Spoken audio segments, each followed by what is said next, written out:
Assalamualaikum warahmatullahi wabarakatuh. Ketemu lagi di Morning Zone. Oke Zoners, ya kan di tanggal 18 hari Selasa nih, 18 Maret 2025. Berarti hari ke-18 bulan Ramadan. Iya. Waduh, udah dikit lagi nih kita mau mudik ya. Masih bersama Om Halid? Hafid. Bukan. Om Hafid. Ya Om, bercanda Om. Masih aja. Bercandaan yang selalu eksis ya, kalau dia yang hadir menjadi tamu di sini pasti saya selalu bercandain gitu ya. Om Hafid.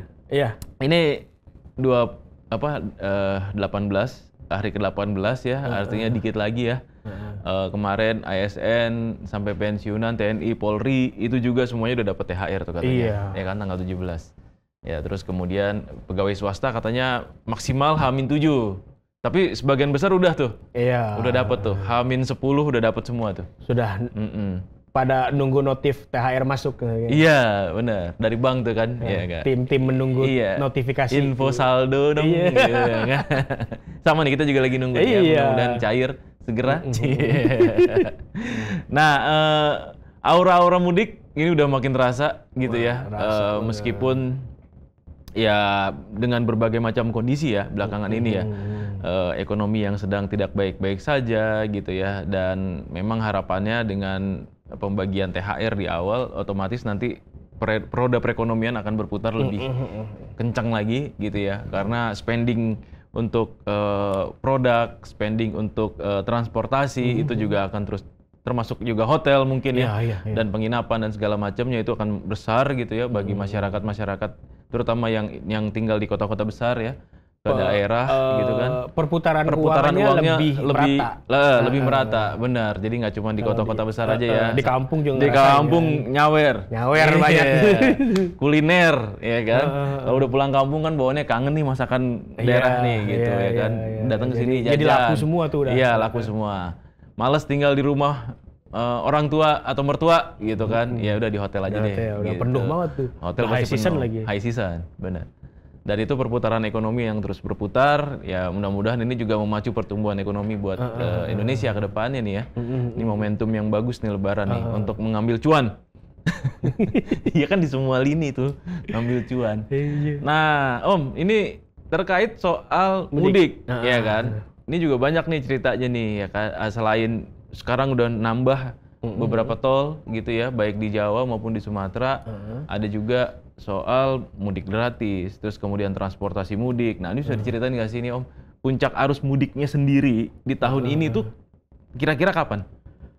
Kalau informasi dari baik itu Kemenhub atau dari Korlantas Polri disebutin bahwa tanggal 28 dan tanggal 29 Maret itu diprediksi menjadi puncak arus mudik. Karena di tanggal itu karyawan swasta terutama ya sudah masuk ke libur dan cuti bersama di tanggal itu. Tapi pemerintah punya dalam tanda kutip punya akal nih gitu kan, punya akal dalam artian mereka menerapkan sistem yang namanya work from anywhere atau WFA untuk ASN di pemerintahan di pemerintahan pusat, dengan harapan bahwa ketika mereka bisa WFH, ASN ini bisa mudik lebih cepat. Iya. Dan sekolah dan mahasiswa pun udah libur ya? Diliburkan dari mulai tanggal 21 Maret. Gitu kan, 21 Maret. Jadi orang-orang yang ASN dan punya anak kemungkinan besar bakal mudik lebih cepat. Iya. Maka dari itu 21 Maret sudah ditetapkan sebagai awal mudik. Sudah pasti banyak diprediksi gitu loh. Tanggal 21 Maret ya. Meskipun puncaknya tanggal 28. Puncaknya walaupun tanggal 28 gitu kan. Tapi kan memang WFA dan libur sekolah ini mengurangi puncak arus mudik yang bisa menyebabkan kemacetan panjang nantinya betul. Walaupun pemerintah sendiri sudah melakukan beberapa rencana rekayasa lalu lintas. Kalau misalkan kita tadi dengar RDP-nya dari Korlantas Polri dengan Komisi 5 DPR, pemerintah tuh punya dua skema besar. Pertama itu kontraflow, kedua one way. Nah, itu gimana tuh? Kalau kontraflow ini ditetapkan dari kilometer 47 sampai kilometer 70 di tol Jakarta Cikampek. itu 47 sampai 70 one way. Untuk menghindari 3 titik kemacetan di situ. Yang pertama rest area nih, rest area 57. Itu pasti macet banget. Kedua, pertemuan di turunan tol MZ. Dan yang ketiga, tol Cikatama, itu gerbang tol Cikatama. Itu kan 3 titik potensi yang macet di situ. Jadi pemerintah dalam hal ini polisi akan memberlakukan kontraflow 1 sampai 2 lajur di situ. Kedua, one way. One way ini akan diberlakukan dari kilometer 70 sampai 414 di Kali Kangkung. Wah, sampai Semarang tuh ya? Iya, sampai sana. Jadi sampai Panjang. Kemungkinan di H-3 ya. Jadwalnya nggak nanti one way itu artinya 2 jalur itu. 2 jalur tol itu semua arah ke sana. Ke Jawa Tengah ya. Ke Jawa Tengah sana. Dan kemungkinan diberlakukan H-3, tapi nggak menutup kemungkinan lebih cepat karena melihat diskresi dari kepolisian nanti. Kalau polisi bilang buka, bisa dibuka. Tapi jadwal umumnya akan diser oleh Korlantas sendiri. Dan itu jam-jaman ya, one way-nya ya? Iya, ada jadwalnya. Jadi sebenarnya masyarakat harus ngeliat jadwal dulu nih. Nah, jadwalnya, sekarang one way, kemungkinan nggak macet nih. Gue gas sekarang. Gitu. Dan itu jadwal bisa dilihat di? Bisa lihat di situsnya Korlantas dan yang lain sebagainya. Oke, termasuk juga media sosial ya? Media sosial banyak pasti. Nah yang menarik sebenarnya saya pernah nih waktu itu kan pakai one way itu. Kalau nggak salah di tahun 2021 kalau nggak 22 deh. Zaman Nggak, baru kemarin, 2023, setelah COVID. Nah, itu lagi happening-nya semua orang mudik, Om. Iya kan? Bebas dari COVID. Bebas dari COVID. Bebas dari COVID, semua orang mudik. Nah, itu semua one way tuh. Nah, yang jadi kesulitan adalah sebenarnya ketika one way, kita keluarnya bingung. Saya harus keluarnya tuh di Pejagan, di Pejagan karena saya mau ke selatan nih. Iya. Akhirnya saya lempeng terus sampai Kali Kangkung, Om. Nah, itu tadi juga dibahas di RDP-nya Korlantas dengan DPR bahwa nanti keluarnya itu nggak cuma di lajur A, tapi di lajur B. Di lajur B juga bisa. Jadi misalkan yang tadinya buat masuk ke arah ini juga dibuka untuk keluar. Yang tadi jalur masuk untuk jalur masuk buat masuk ke tol, jadi jalur keluar tol. Iya benar tuh, harusnya kayak gitu tuh. Karena kayak gitu tadi juga. Kemarin tuh kita bingung. Jadi saya bingung tuh, beneran. Jadi ini Pejagan nih, oke. Di mana pintu keluar ya? Iya, ada 3 titik. Titik sebenarnya di Ciperna, di Pejagan dan di itu keluar tuh. Pintu keluarnya di ini Tegal.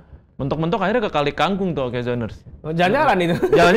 Jalan-jalan orang lihatnya mau kemana? Akhirnya jadi ke Semarang.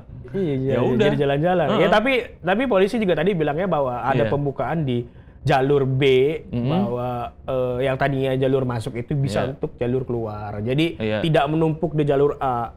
Jadi yang one way menggunakan jalur sebaliknya pun bisa keluar lewat itu. Dan yang seru sebenarnya karena penggunaan mobil listrik di tahun ini nih, yang katanya cukup besar jumlahnya dibanding tahun-tahun sebelumnya, Om. Gitu ya kan. SPKLU.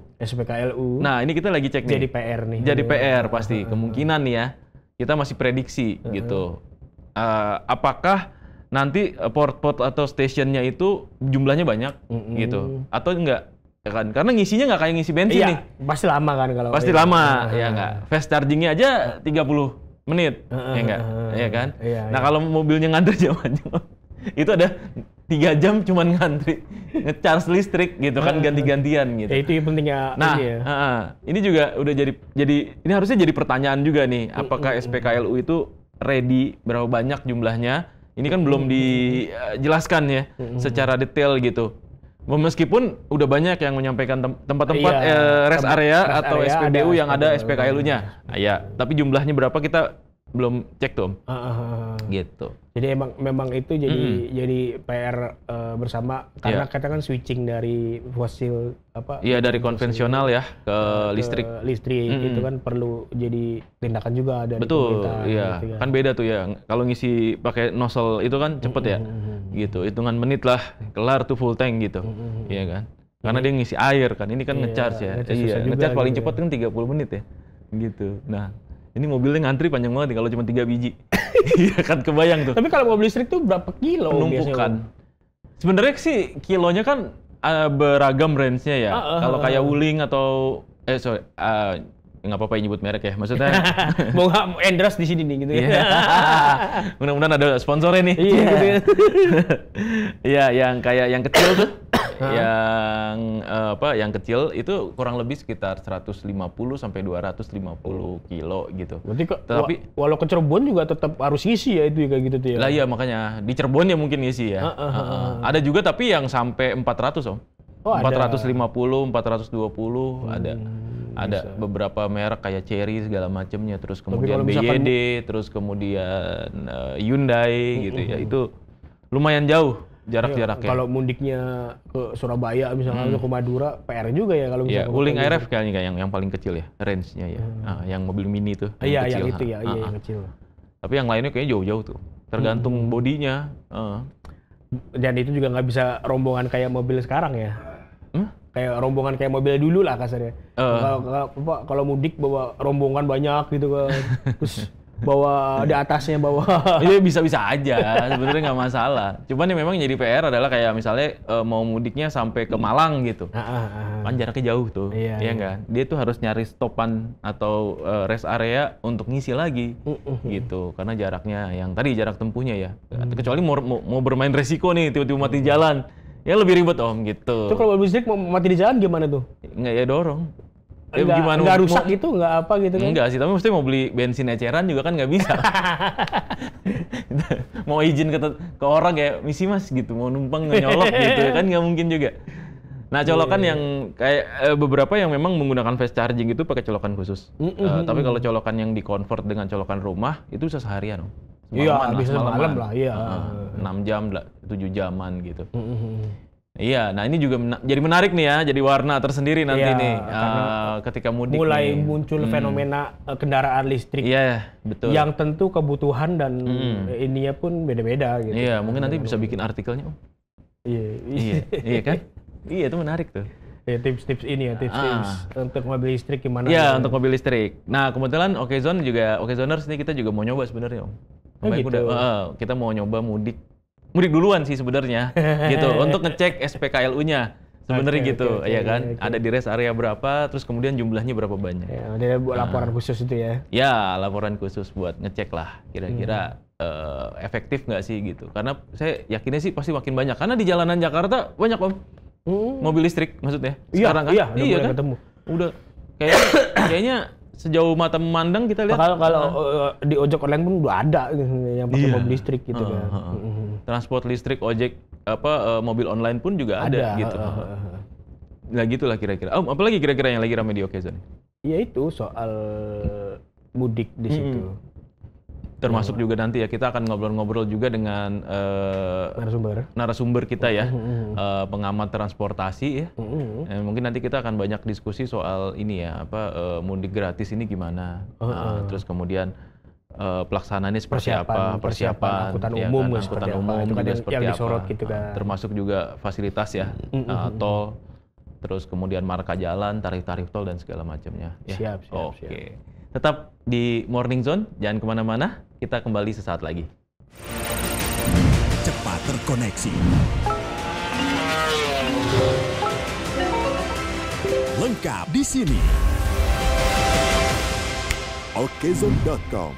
Lengkap cepat beritanya. Iya, kembali lagi di Morning Zone, Okezoners, masih bersama Mas Hafid. Iya, bener Mas sekarang ya. Bener dong, selalu benar lagi. Kapan salah sih? Iya. Nih Mas, nih kita lagi ngelihat kemarin Pak Presiden Prabowo ya mengumumkan bahwa ASN, TNI, Polri sampai pensiunan itu mendapatkan THR di tanggal 17. Ojol juga gitu, mendapatkan THR, kita sebutnya BHR, meskipun 20% kalau nggak salah nilainya dari pendapatan. Nah, dengan pergerakan ini otomatis kan harapannya kan ekonomi ini bisa berputar ya. Iya. Termasuk juga soal mudik lebaran nih, karena udah dikit lagi nih, kita udah tanggal 18 Maret ya kan, udah tinggal menghitung lagi hari menuju lebaran, menuju hari raya, pasti sudah banyak Okezoners yang juga merayakan ya, hendak merayakan hari raya Lebaran ini di kampung halaman. Nah, ini kita akan ngobrol-ngobrol nih terkait soal transportasinya. Iya kan? Itu juga penting untuk diomongin ya. Iya, benar. Karena sekarang kita sudah terhubung dengan pengamat transportasi Bapak Joko Setiowarno. Nah, ini dia nih. Pagi Zoom Mas nih. Joko. Pagi Mas Sudah Joko. on ya? Udah on nih Mas. Gimana Mas? Sehat Mas? Sehat semuanya ya. Alhamdulillah. Ini kedengaran suaranya dengan jelas. Iya. Ini Mas Joko. Tadi saya baca-baca masyarakat transportasi Indonesia membuat catatan khusus nih soal mudik tahun ini. Katanya ada yang menarik nih. Mungkin bisa dijelasin dulu Mas. Untuk mudik tahun ini apa yang unik, apa yang menarik nih Mas? Iya. Yang menarik itu ketika program mudik lebarannya dicoret. Nah, demi efisiensi dipangkat maksudnya. Oh gitu. Ya, kan biasanya itu program itu kan mudik lebaran itu sebelum Idul Ramadan itu sudah dikeluarin. Ini kan baru seminggu lah gitu ya. Ini. Iya betul. Sementara BUMN sudah ngumumin gitu kan. Memang pemerintah berharap agar BUMN yang biayai semua, tapi kan tidak mungkin. Ya kan? Itu DKI sudah keluarin dulu kan, sudah ayem lah. Masyarakat DKI kan, mudik gratis itu ya. DKI kan lumayan, dia sampai ke Sumatera juga. Biasanya hanya Jawa Tengah, Jawa Timur. Kali ini DKI sampai Lampung, Bengkulu, Palembang, Sumsel, ya bagus lah, nambah ya. Nah setelah itu barulah ya saya buat tulisan itu. Saya bilang ini orang miskin nggak boleh mudik ini kan, karena nggak jelas kan, karena segmennya beda. Ada paguyuban menggunakan perhubungan itu mereka menanyakan. Ini kok sampai sekarang kok udah ada yang daftar gitu loh. Mudik gratis ya? Daftarnya belum dibuka. Nah, artinya kalau di awal kan sudah dirancang beneran, itu negara bisa buat satu aplikasi aja. Nah, itu yang belum terjadi. Sehingga nanti coba lihat mudik nanti, pasti banyak ditemukan bangku kosong. Ada prediksi ada banyak bangku kosong ya? Iya. Karena apa? Karena yang ikut itu daftarnya lebih dari satu, dan bagi yang sudah mendaftar tidak jadi berangkat nggak ada sanksinya. Mestinya tahun ini sudah mau diterapkan, cuman karena tadi anggarannya dipotong sehingga orang perhubungan nggak bisa kerja. Ini jadi apa enggak? Sudah capek-capek buat ternyata kasih uangnya, ternyata dikasih juga, tapi kan sudah terlambat. Nah ini mengganggu efisiensi kemarin itu. Bahasa halusnya efisiensi, tapi sebenarnya pemotongan anggaran. Iya. Karena efisiensi, akhirnya mudik gratis pun juga jadinya terhambat gitu ya, Mas ya. Termasuk ini anggaran untuk rem cek. Rem cek itu ada dua. Kalau rem cek di darat ya, ada yang di terminal, wisata, tapi untuk bis wisata itu nggak dianggarkan juga. Nah ini jadi persoalan juga. Padahal bis wisata itu banyak digunakan untuk mudik gratis. Nah, makanya beberapa yang lalu KNKT mengeluarkan surat agar diperhatikan masalah keselamatan. Soal efisiensi ini ngaruh juga ya ternyata ke mudik ya. Dan sangat berpengaruh juga karena ya, tadi keselamatan itu dipotong anggaran, mestinya efisiensi nggak apa-apa lah. Tapi jangan anggaran keselamatan itu dipotong juga anggaran untuk pemeliharaan dan pengadaan fasilitas keselamatan. Pengadaan itu apa? Rambu lalu lintas, marka jalan, penerangan jalan umum. Nah ini ada mudik di jalan-jalan tertentu, jalan nasional nggak ada penerangannya, kan bahaya juga kan? Iya. Gitu. Tapi ada pemeliharaan, apalagi pengadaan. Nah ini gimana? Kita ngomongin mudik sebentar nih Mas. Ngomongin mudik itu kan kalau dari Korlantas bilangnya puncaknya 28 Maret. Iya. Tapi pemerintah mengakali dengan memberikan WFA kepada ASN. Dari mulai 21 Maret. Dari itu ngaruh nggak Mas bergeser jumlah pemudiknya? Kan artinya tidak ada penumpukan. Iya, tidak ada penumpukan di tanggal 28. Pemerintah kan mengharapkan supaya masyarakat yang mudik tuh tertata dari tanggal 21 sampai tanggal 29-nya gitu loh. Nah, dengan adanya WFA itu ngaruh banyak nggak sebenarnya? Ya sebenarnya kalau tadi untuk orang tua, kemudian pelajar mahasiswa juga hal yang sama ya. Iya. Kan kemudian swasta juga harus sama, ya, karena pegawai itu banyak swastanya juga. Betul. Ya. Nah, kalau itu dilakukan hal yang sama, saya kira nanti pasti ada pergeseran. Sangat berpengaruh karena pengalaman 2 tahun yang lalu itu baliknya itu diperpanjang waktunya. Ya pengaruh juga, jadi nggak gitu padat, berkurang lah. Oke. Mas, ini kan tadi terkait soal itu ya, mudik gratis ya. Mungkin yang terkendala akibat efisiensi, termasuk juga soal rambu-rambu keselamatan yang ada di tol. Nah, terkait soal diskon-diskon atau potongan-potongan harga sendiri gimana menurut Mas? Ada diskon tarif tol, ada potongan harga untuk pesawat terbang gitu ya. Di saat rambu-rambu malah dikurangin gitu anggarannya. Nah, ini diskon-diskon ini ngaruh nggak nih gitu nantinya bagi pemudik-pemudik kalau pesawat tentunya yang menggunakan pesawat itu orang mampu lah. Iya, untuk mereka 13-14%. Bagi yang nggak mampu, kita tertolongnya dengan ada kapal-kapal laut gratis. Mulai tahun lalu itu adalah kapal laut gratis, itu sangat membantu sekali ketika tahun lalu itu tarif tiket tidak turun, mereka menggunakan kapal-kapal tadi. Nah ini saya lihat masih ada lah, ya itu yang sangat bantu sekali. Tahun ini jadi, kapal gratis ada, Mas? Ada ya. Nah itu termasuk apa yang dilakukan oleh PT Pelni, mudik gratis. Ya namanya dari Kalimantan ke Jawa gitu ya, dan dari Kalimantan ke Sulawesi, ada juga dari Batam yang banyak itu mereka ke Belawan, ke Medan, ke Riau ya. Itu membantu lah karena mereka tiket pesawat meski ya orang kelas bawah walaupun di importnya masih mahal juga gitu loh. Mereka akan memilih kapal laut gratis tadi, ya. Dan pulau-pulau kecil, saya kira itu sangat bantu sekali. Ya, kemudian kalau tol, saya kira tol ini memang untuk tadi biar pemerataan, biar nanti tidak numpuk, terutama menggunakan kendaraan pribadi ke terutama di Jawa ya. Ini masih, tapi di Sumatera saya kira meningkat orang pengguna pribadinya, karena tol Sumatera itu sekarang sudah sampai Jambi. Nah, ini menarik. Jambi, provinsi terakhir di daratan Sumatera punya tol itu provinsi Jambi. Mereka punya tol 30 kilo meskipun itu dia belum nyambung ke Palembangnya. Karena kemarin kita tahu masih ada persoalan tanah katanya, ada mafianya hal atau gimana ya. Termasuk juga pembangunan jembatan nanti insya Allah 2026 ya sudah terhubung lah. Gitu. Perkiranya Juni 2026 sudah terhubung mulai Palembang sampai dengan Jambi.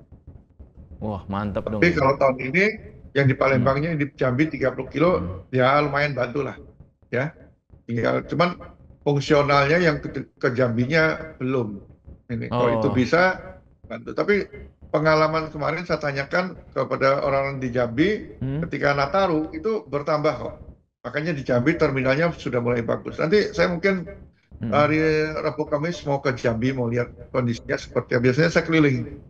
Ini kemarin itu tol fungsional ya Mas? Berarti ya Mas? Ya, tapi kelihatan Jambi enggak. Jadi kalau di Sumatera itu ada 3 tol yang fungsional.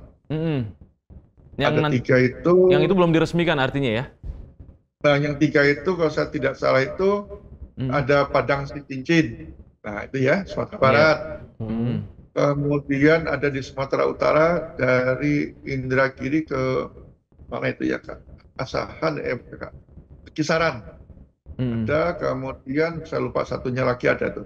Ada 3 ruas lupa saya, yang satunya ya. Nah, jadi Sumatera. Kalau Jawa ini apakah fungsional atau tidak, melanjutkan kemarin yang fungsional Desember itu ada di Capeh 2 ya. Kemudian Jawa Timur. Apakah Jawa Timur sudah fungsional sampai dengan kilometer berapa lupa, yang dari Probolinggo itu ya. Kemudian Jawa Tengah ada dari Klaten lah. Dia menuju Prambanan. Prambanan ke Wiromartaninya belum bisa. Dengan adanya tol fungsional ini juga artinya memecah atau membuat jalur atau arus pemudik ini juga nggak macet kali ya, Mas ya? Atau gimana, Mas?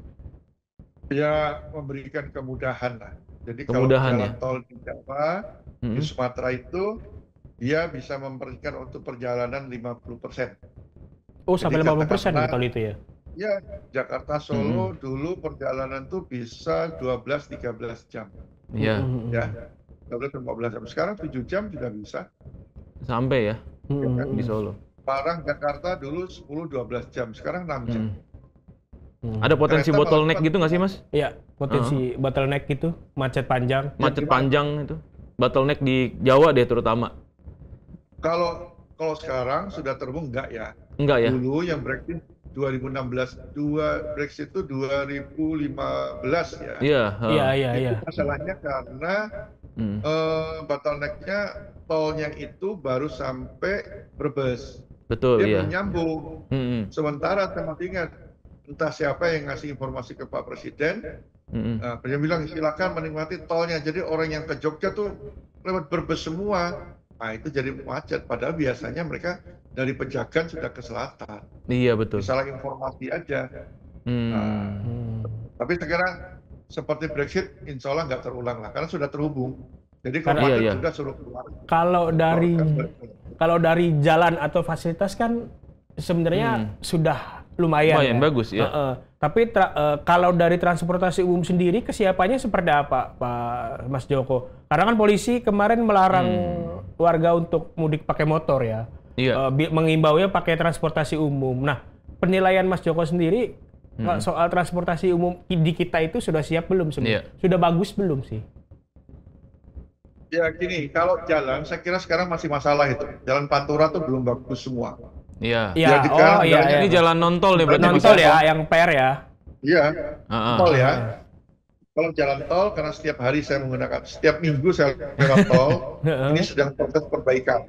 Iya. Ada perbaikan. Iya.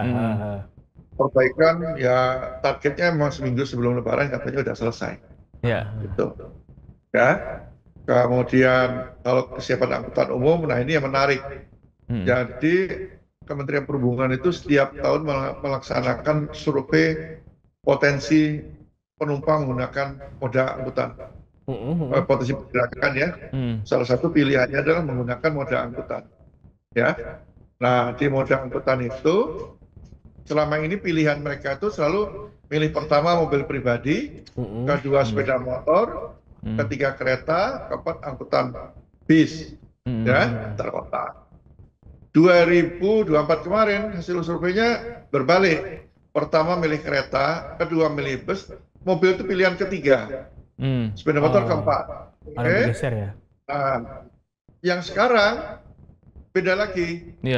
Nomor satunya itu mobil pribadi, ya. Nomor 2-nya itu kereta, masih angkutan umum ya. Nomor 3-nya itu bis, kota. Nomor 4-nya bukan sepeda motor, tetapi pesawat terbang. Gitu. Karena survei itu dilakukan, ada informasi tiketnya turun. Nah, pesawat terbang nomor 4, jadi besarnya begitu. Jadi variasinya seperti itu selama 3 tahun terakhir. Gitu. Ini kan diprediksi ya di tahun ini. Ya, artinya pengguna penumpang pengennya apa? Nah, pertama tadi kereta, pertama mobil pribadi terbatas dia, kapasitasnya, gitu loh. Mereka pengen, mereka cuma terbatas. Makanya kami menyarankan sudahlah daripada kereta tuh ngangkut motor gratis, udah baik ngangkut penumpang aja. Termasuk bus nggak usah pakai motor-motor. Karena motor tuh masyarakat itu di desa sudah banyak motor kok. Iya. Makan space ya jadinya ya. Jauh-jauh kan. Nanti kalau sampai terminal, sampai stasiun mereka pengen gratis, ya dijemput. Nah makanya saya bilang inilah fungsinya kami tuh sering berkawan bagaimana angkutan merebut. Kalau angkutan kita bagus mulai dari Jakarta sekarang sudah bagus, di daerah bagus, udah tinggal didorong menggunakan angkutan umum aja. Masalahnya mereka bilang kok di daerah kami nggak punya angkutan, ya memang benar. Nah, ini baru nyadar, tapi kalau habis ini pemerintah diam lagi. Makanya kami habis Lebaran nanti mengingatkan, bila perlu kami action pemerintah, ini kewajiban pemerintah menyediakan angkutan umum. Wajib itu, wajib loh angkutan umum itu, bukan, tapi anggarannya dipangkas terus setiap tahun untuk subsidi angkutan umum. Ini kewajiban pemerintah yang tidak diurus dengan benar, hanya untuk bahan kampanye aja. Oh nanti akan kami berikan gratis. Gratis. Oh, yang ngomong rupanya nggak pernah naik angkutan umum. Ya susah ngomong doang. Nah, kita terpesona. Artinya kita tagih sekarang janji-janji itu. Iya. Ya? Mas Joko, ini terakhir nih Mas, pertanyaan terakhir Mas. Ya. Untuk pesan-pesan untuk pemudik sendiri dari Mas Joko apa nih? Untuk yang mau mudik ini ya, ntar lagi kan mau lebaran nih gitu kan. Kalau dari pesan dari Mas Joko, terakhir apa deh? Yang jelas, diusahakan jangan pakai sepeda motor untuk jarak jauh. Karena sepeda motor itu tidak berkeselamatan. Yang kedua, kalau menggunakan sepeda motor jangan bawa anak-anak. Ya, biarkan sama ibunya, udah mahal sedikit tapi selamat buat anaknya. Yang ketiga, jangan gunakan travel gelap. Meskipun saya tahu itu kebutuhan, ya, karena kalau ada kecelakaan nggak dapat santunan, dan travel gelap ini juga sulit dikendalikan. Ini juga tugas pemerintah bagaimana menggunakan travel gelap, harus ada cara sendiri lah, ya. Kalau enggak, ini juga karena kebutuhan masih tetap ada. Yang keempat, pemerintah sudah menetapkan beberapa kebijakan untuk manajemen lalu lintas. Ada kontraflow, ada one way, itu sudah ada jadwalnya. Saya kira jadwal itu pemerintah harus paten, sudah. Tinggal penggunanya kan kapan menggunakannya. Jangan nanti gitu tiba-tiba ada tambahan lagi, nggak usah lah, ya. Sehingga bisa punya perencanaan semua. Ya kalau satu hari full, biar orang menikmati. Habis itu mau macet dan terserah. Pokoknya pemerintah sudah menyediakan. Khusus kontraflow ini harus hati-hati. Jangan terlalu panjang, lelah, yang membahayakan juga. Jangan terulang kembali tahun lalu ada kecelakaan di kontraflow. Mudah-mudahan tahun ini tidak terulang kembali. Ya, dan yang terakhir saya kira kita harus berdoa sebelum bepergian, itu wajib. Setuju itu. Setuju, Mas Joko. Mas Joko luar biasa ini. Oke Mas, terima kasih insight-nya Mas untuk pagi hari ini. Nanti kita ngobrol-ngobrol lagi ya. Mungkin ini menarik juga nih terkait soal apa tadi tuh diskusi angkutan umum untuk masyarakat. Nah, mudah-mudahan pemerintah bisa mendengar apa yang menjadi aspirasi kita. Terima kasih ya Mas ya. Sehat-sehat selalu Mas. Terima kasih Mas Joko. Assalamualaikum. Assalamualaikum. Waalaikumsalam warahmatullahi wabarakatuh. Wah luar biasa tuh ya. Berarti itulah mudik juga harus hati-hati ya. Jangan naik motor Om. Tapi kesadaran untuk nggak pakai motor tadi disebutkan. Iya udah mulai ada kemajuan ya. Yang keempat tadi katanya sepeda motor, tapi sekarang justru yang keempat malah menggunakan pesawat gitu kan. Iya. Artinya masyarakat udah tahu kalau memang berbahaya dan bahaya sendiri. Saya pernah sekali aja naik mudik pakai motor ke Cirebon dekat. Tapi ngelihatnya banyak pengendara motor yang bawa anak kecil, barang banyak gitu. Itu yang aduh. Saya bawa sendiri doang padahal itu. Mudik sendiri. Iya, sendirian motor udah khawatir degen dong. Motor kuat enggak? Gimana kalau ban pecah segala macam gitu kan. Ini yang bawa kendaraan, bawa anak-anak itu gimana gitu kan. Bahaya kalau menurut ini ya. Mending kalau misalkan ini mudik gratis tadi gitu kan, pakai kapal laut gitu kan, atau pakai kereta atau pakai bus gitu. Benar-benar. Lebih itu lebih aman. Meskipun memang ya waktu ya tetap lagi kan tapi kita mahal dikit, lama dikit demi anak selamat kan masalahnya gitu kan. Nggak bisa diatur kan. Kalau mudik motor kan karena motor itu kan menjadi kendaraan kayaknya setiap orang di Jakarta terutama ya itu kan punya motor ya. Jadi kayak oke lah kita naik motor paling gampang lah gitu. Paling praktis, bensinnya murah, nggak mahal ya kan. Full tanknya paling 30.000, 35.000 itu jalannya lumayan jauh gitu ya kan. Nah terus yang kedua ya bisa pergi kapan aja Om, ya kan. Mau abis sahur jalan gitu ya kan. Mau abis isya atau abis tarawih jalan malam jalan gitu kan. Kan gitu. Ya tetapi balik lagi resikonya juga besar gitu dan naik motor, gitu. Dan apalagi kalau dalam kondisi yang ngantuk ya membawa keluarga, waduh ngeri banget sih. Gitu ya, jangan sampai lah gitu. Kita tetap harus memikirkan keselamatan tadi yang disampaikan Mas Joko juga. Om, thank you ya. Mudah-mudahan ini bisa jadi inspirasi buat kita semua. Oke Zoners, kita ketemu lagi besok di hari Rabu. Stay tune terus di Morning Zone, tetap di jam yang sama, jam 8 sampai jam 9 pagi. Assalamualaikum warahmatullahi wabarakatuh. Waalaikumsalam warahmatullahi wabarakatuh. Om, thank you ya.